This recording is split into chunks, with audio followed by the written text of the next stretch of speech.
Welcome to Markets Today. I'm Lata Venkatesh, and joining me from the Delhi News Centre is Surabhi Upadhyay. Well, it was a day when the markets got that dream figure of 30,000 after a surprise rate cut from the Reserve Bank minutes before trading started. But after that initial euphoria that may have lasted for perhaps about a couple of hours, the market started losing steam, and the biggest losers turned out to be the PSU banks, which should have actually benefited the most from the rate cut. Clearly, markets now anticipating that there is no further news to discount, no positive news to discount, all the way perhaps up until June when another rate cut may come. So, profit-taking time. Hi, Surabhi. Hi, Lata. What a day. So many headlines and finally a negative closing. Lots to talk about over the next half an hour. Let's start with the headlines. A volatile ride for Dalal Street as it digests Governor Rajan's surprise rate cut. The Sensex hits 30,000 in early trade, only to nosedive over 700 points from that mark. The benchmark indices finally end the day with a 0.8% cut each. Metal and banking stocks lead the fall. RBI surprises with a second out-of-policy rate cut, slashes repo rate by 25 basis points to 7.5%. Reserve Bank Governor Rajan says he hopes to see transmission of cuts into lending rates. Bankers welcome the cut but say they will evaluate market conditions before taking a call on lowering borrowing costs. Sun Pharma and Sun Pharma Advanced Research surged 7% and 5% respectively in a weak market as Spark gets the US FDA approval for selling an anti-epileptic drug. The tablets will be manufactured by Sun Pharma at its Halol unit. Broader markets feel the heat with the mid-cap index down 1.4%. Infrastructure stocks like NCC, IVRCL and Hindustan Construction fall between 6 and 9% as traders book profit. NBCC manages 7% up move as it looks to develop some sub-smart city in Delhi for 5,000 crore rupees. Well, those are some of the headlines we got from the market, and here are the experts that we have lined up on the show. Market perspective from Prabhat Awasthi of Nomura Financial Advisory. The Minister of State for Finance, Jayant Sinha, will talk about the government's interpretation of the rate cut. Adrian Ward of JP Morgan will be telling us how he reads the Reserve Bank's surprise rate cut move. We'll also get you reactions from bankers. All right, so all the reactions coming in just a bit, but first the action itself. Dalal Street was ecstatic in the morning after the RBI announced the rate cut, but that euphoria turned out to be pretty short-lived as profit booking came in and took its toll. Anuj Singhal is now joining in to make sense of what has been a really dramatic day. Anuj, what explains it? I mean, we had the signs of a sell-off beginning to creep in right from the afternoon. You're wearing that 30,000 Sensex t-shirt earlier on, but it seems that, that cheer could not last right through the afternoon. Yeah, we're wearing the t-shirt of 30,000, but it was in the red. I mean, the letters were in the red. So maybe that is where, the problem was. But look, today was a day when there was euphoria in the first half with the Sensex hitting 30,000. And then there was panic in the second half with 700-point intraday fall, almost 1,000-point intraday fall on the Bank Nifty. So quite clearly, there was nervousness. And it's logical to ask whether the market topped out after that RBI rate cut and the initial uptick that we saw in today's trade. Let's talk about the stocks that led the market down. Of course, right on top were the financials. And that was quite a bit of reversal intraday. So stocks like HDFC Bank, Axis Bank, SBI, they were all down anywhere between 2 to 3% on a closing basis, but were down over 6 or 7% on an intraday basis.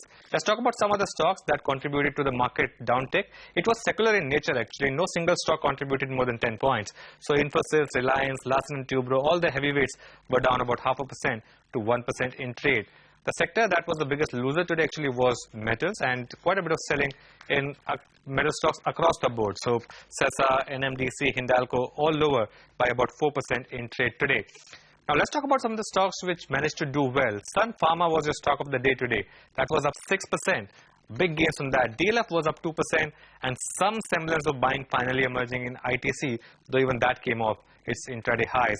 Let's talk about mid-caps then. It was a sea of red here, and especially the high beta ones. They were all down in trade today. IVRCL 8%, NCC 7%, Hindustan Construction 6%. Not just that, Suzlon, Jain Irrigation, Bhushan Steel. These were some of the other names that were down quite a bit in trade. So, well, the bulls got 30,000, the bears got a lot of intraday ammunition. So it's quite interesting. Let's see how trade pans out from here on. but there is a risk of the market making a bit of a top, especially for the bank Nifty, which at no point looked like going back to its previous highs and has actually slipped quite a bit from intraday highs. Point taken, Anuj. It could have been interpreted as a very good time to take profit because, as I said before, there isn't much more good news that can be anticipated for the macro markets up until maybe another 3 months, and that could perhaps have explained this manic profit-taking that we saw, bordering on panic, as it were.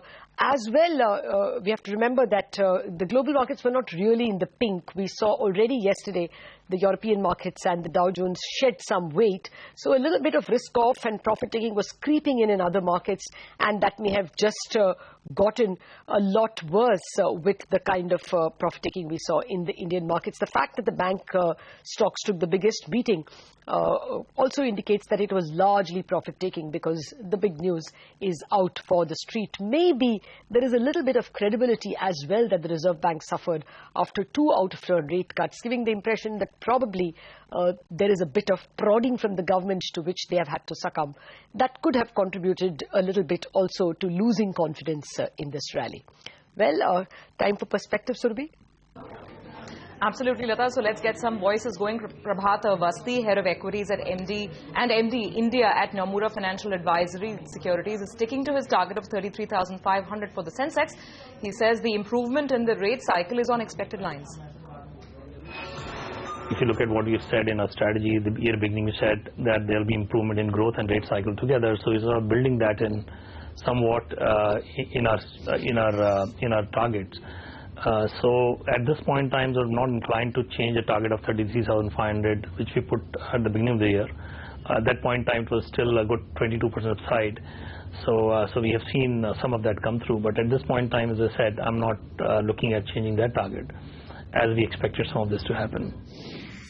I think from retail investor perspective, they should take a 3-4 year view, continue to invest in a systematic fashion, and not really look at very short-term move. I mean, market could go down to 3%, 4%, but if you're in a structural uptrend and you're hoping for about 15-18% return on a compounded basis over 5 years, then I think it makes no sense at this point in time to sort of trying to time the market.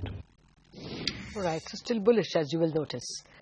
Now for all the action from the futures and options space, let's go across to Nigel D'Souza. Well, just looking at the options data, the 9,000 call did see some shedding in today's trading session. So that was the key resistance. Now that level has moved to around the 9,100 level because that was fairly active in today's trade. The premium at the 9,000 call fell from around 106 rupees to 60 rupees. But at the high point of the day, that premium was worth a good 160 rupees. The 9,300 call as well, the premium more than half today. It fell from around 30 rupees to around 16 bucks.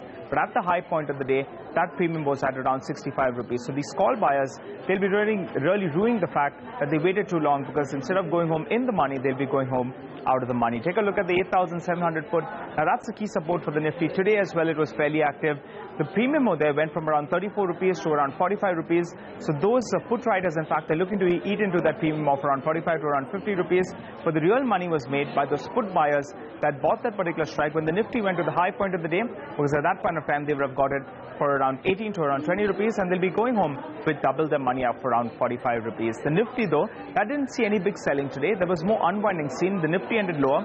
The open interest as well as lower there.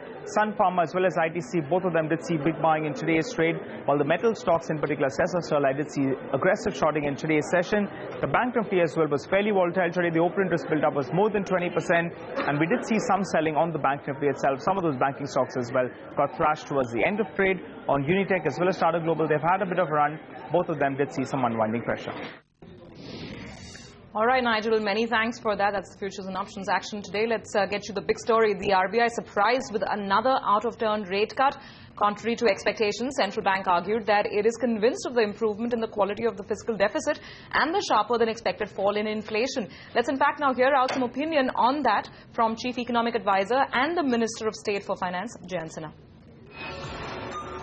This is a welcome cut. It's welcome for the Indian economy. What I do want to say also is that This is very much consistent with the assessment in the economic survey and in the budget about the outlook for inflation and the outlook for the economy. It shows that the RBI and the government are on the same page in terms of how we view the economy. It also means that, the budget can be seen as conducive to non-inflationary growth. We are pursuing a very prudent fiscal consolidation roadmap that we had to strike a balance between getting the fiscal deficit down to 3.6% and investing in infrastructure and other very necessary sectors. And it's that balance that I think that the RBI has appreciated, is that the fiscal consolidation roadmap remains in place, but at the same time the quality of government expenditure is good. And the fact that we've got an off-cycle rate cut from the RBI, of course, is very welcome for all citizens of India. All right, so swift move coming in from the RBI, taking the market by surprise and coming just days after the budget being presented by the union government. Lata, what did you make of this rate cut and the timing, of course, which is out of policy once again?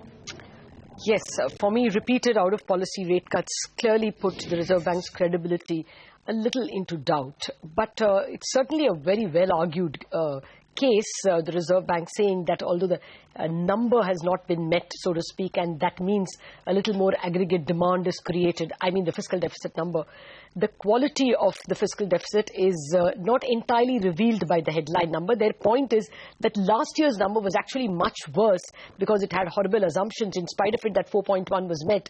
So a lot of fiscal crunching has already happened, and therefore from those levels, this 3.9 needs to be appreciated as well.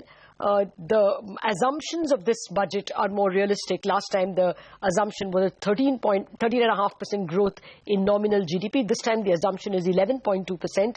So they are probably referring to these kinds of assumptions. Even the tax growth assumed this year is less than what was assumed last year. And that is also seen as adding to the quality of the fiscal consolidation. And finally, they point out, of course, that inflation has been falling faster than they thought. And globally as well, interest rates have been easing. And when there is a lot of slack in the system in the sense of underutilized capacity and bank loans that are not getting taken, then the Reserve Bank has to be preemptory, has to be anticipatory in its action, preemptive in its strike. So both those words indicate that what I should have done on April 7th, I have done today, which gives the impression that another cut will not come on April 7th. So for me, it is a surprise. It is at the edges fraying RBI's credibility. As well, I would have thought that if you can wait till March 3rd, why can't you wait till March 12th when you would have got the February inflation numbers, and that would have perhaps enriched the case for a rate cut. In any case, it is in the bag now, and the market is wondering what next. At the moment, the majority would believe that it is a June rate cut and not an April rate cut, but majorities have been proved wrong in the past. If there is an extraordinary fall in inflation in, say, February and March, those numbers will be known. By April 7th, you won't know the March number, but you will know broadly the trend. If the February number falls sub 5, the poll is about 5.2. If it falls below 5, then you can't really rule out a rate cut even on April 7th. But since the governor has said he will also have to watch out for how monsoon pans out, and the Met doesn't put out its forecast till mid-April and a final forecast in the third week of May, my assumption is it's safe to believe that the next cut comes on June 3rd. All right, let's get some experts in as well. Well, they seem to be believing that today's rate cut is an endorsement of the RBI's belief in the government's long-haul budget roadmap. Let's hear out some prominent bankers on what they made of the RBI's move this morning. They are acting in tandem with the fiscal. There have been some fiscal incentives in the budget for growth, and perhaps they're acting in tandem with the government. The RBI has reduced the repo rate. There is no pressure from the government. We take an independent call on all the rates. So it was not totally unexpected. It was expected. The industry was expecting a rate cut. Even the bankers were expecting a rate cut. But It has come probably an hour early. But one important thing is another at least about 75 basis throughout the year we expected. 25 has come. So 50 more basis we can expect by the end of the year. All right. So that's as far as expectations were concerned. Well, just adding to that fiscal argument, after all, the fiscal deficit has been cut to the extent that oil prices fell. So if oil prices rise, will the quality of fiscal consolidation be maintained is a question the RBI has not answered in its statement. Well, the market is now left wondering, as I have been discussing, if the rate cut was just an advancing of the April cut, or given the RBI's actions, another cut can be expected. We put those questions to a lot of experts. Let's hear them out. Both the RBI and the government, that the finance ministry, are completely in sync. The announcements of the budget, which are extremely medium-term positive, along with this rate cut to spur growth, are important signals for investment and growth, to investment cycle in particular to start to pick up. Give banks a lot of leeway, a lot of room to sort out the problem that they're living with. Sure. I think they are very positive for the market, no doubt. In our thesis of growth surprising negatively over the next couple of quarters, while inflation interest rates surprising positively, that still holds true. And this rate cut kind of supports that thesis, that the RBI also is thinking similarly. And that should be positive for financials. Financials remains the biggest overweight for us. Okay, let's get you some more views. Some economists expect another 25 basis points cut in the first half of the next financial year. But an April cut, even they say, seems unlikely. In the next quarter, we factor in one more 25 basis point cut. At that point of time, when the RBI comes towards the middle of the year, they will possibly have a closer look at the longer-term inflation prospects. I've had quite a lot of discussions with clients since the budget having a larger fiscal deficit of 3.9% mean that the RBI would delay the next reduction in interest rates. You know, the logic behind that, if you got more of the fiscal stimulus, maybe you get less of the monetary stimulus. So I think this is a positive surprise, and it will make people buy the market. Right, they bought it all right and they sold it. Time for a break now, but coming up, Sudarshan Sukhani joins in for a technical chat. We'll also get you trading ideas.